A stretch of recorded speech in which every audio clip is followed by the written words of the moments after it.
Hey fashion lovers, welcome to the Fashion Try-On. If you want to support our channel, please be sure to like and subscribe. Today we are returning to TEREZ once more for part 3 of our TEREZ haul. After this one, we will be taking a short break from TEREZ, but be sure to subscribe because there is a lot more coming.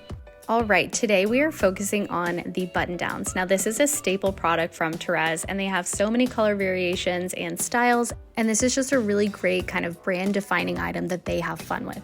So first up, we're taking a look at the nested floral patchwork button-down. So as you can see, and as is the name, this is the patchwork button-down, meaning it is literally created with patches of different fabric. Now, I think the designs have been chosen very strategically because you'll see that they're often paired with other athleisure items from their collection. Like the nested floral pattern is paired with the jumpsuit that we actually reviewed in part 1. But of course, you could pair it with any solid color that kind of goes with this variation, as well as wear it in normal life, like with jeans or shorts or even to the beach. Now, speaking of the beach, or rather the coastline, we're going to take a look at this Amalfi patchwork button-down. Now, this is one of the coveted items. It is sold out online, unfortunately. However, I will try to find a few links and leave them below for resale options.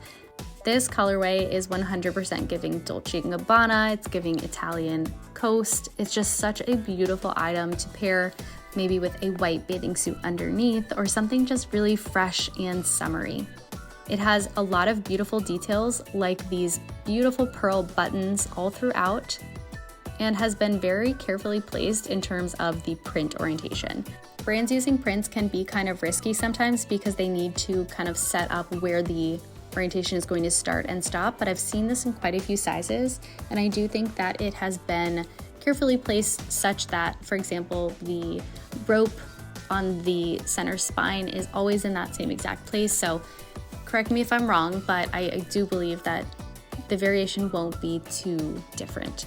And you do, of course, have the TEREZ rainbow on the front pocket, which kind of disappears and I almost missed, but it is there. There might be a few other details, but let me know if you see them. All right, let's go ahead and try these on. So I tried on the nested floral patchwork in a size extra small. And of course I am trying it on with the jumpsuit that the site has paired it with. And you'll see the colorway just goes really well. I don't know that I would personally wear these together. I'm not really sure where I would be going with them, but I do like both items. They're very fun. Now let's try on the Amalfi Coast. So this one was in a size medium and I had to pick it up in the medium due to the availability. You will see that it's pretty long and my personal intention is to wear this to the beach. Here is a look of how that kind of falls. You can also tie it up and just overall have fun with this. Let me know if you like these two items in the comments below. Do you have a TEREZ button down? How does it hold up? Thanks so much for watching and be sure to subscribe.